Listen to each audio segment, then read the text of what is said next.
ninyong binanlian niyo po siya ng tubig, ito na rin po ang pagkakataon ninyo na humingi ng tawad.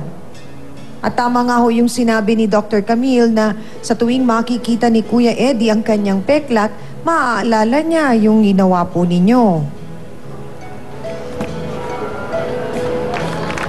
Sorry. Natampuhin. Bakit po nung kinamayang kayo, tinabig niyo yung kanyang kamay? Ano kasi? Meron din naman ho kayong naging pagkakamali. May pagkukulang din naman ho kayo. Kaya niyo po bang ihinto na yung pag-inom ninyo? Ano, hindi pa rin?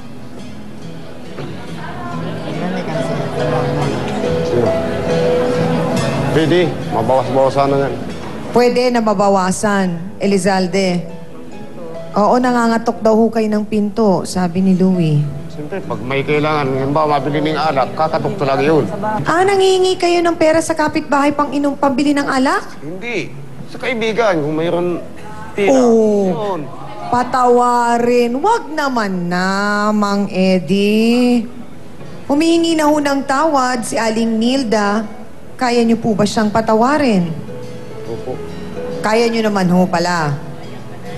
Si Aling Nilda. Oh, ayan na.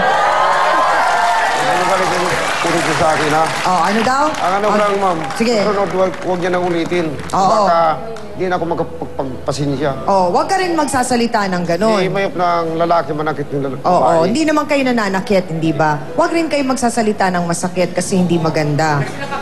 Oo, kasi natatakot din si Aling Nilda sa'yo, ha? Pag tayo mo nga, parang natakot ako eh. Hindi naman, ha?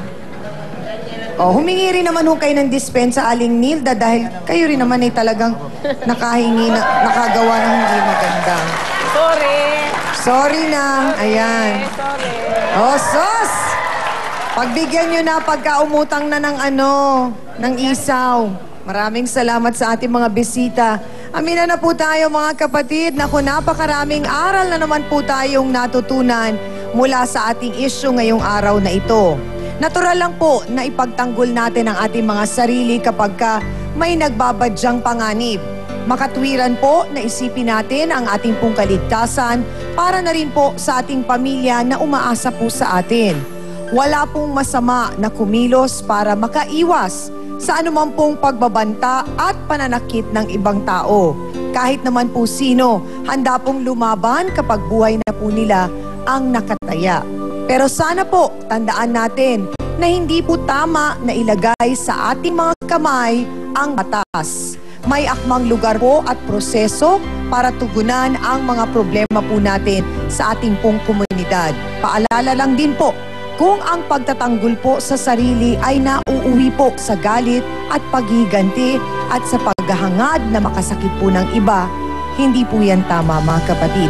Kahit po sa isip ay kasalanan po yan, kaya sana po wag nating gawin yon. Maraming salamat sa aking co-host na si sa Dance Squad. Kina B1 at B2. Uy, gwapo. Sa ating mahal na trio, tagapayo, ang mga naging sausawero at sausawera natin ngayong umaga. Sa ating po mga bisitang nagkwento po ng kanilang buhay, paalala po mga kapatid, lagi pong narito ang face-to-face para mapakinggan po ang anumang problema pong inyong pinagdaraanan at susubukan po namin na mabigyan ng lunas po ito. Kaya welcome po kayong lahat dito. Ako po muli ang inyong Sang Ami na laging nagpapaalala, ang problema pwede mong tawanan pero hindi mo yan dapat talikuran. Kaya kung may problema ka, harapin mo, pag-usapan natin yan face-to-face. Para po sa inyo to mga kapatid.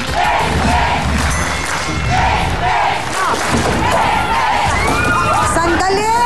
Bakit Gemo nasabi ni Mary Jo yun na ikaw ang tumatawag sa kanya tuwing dumadaan siya?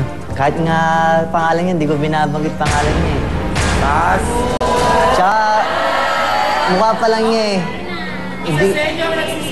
Hindi ko siya type. Ang mga problema,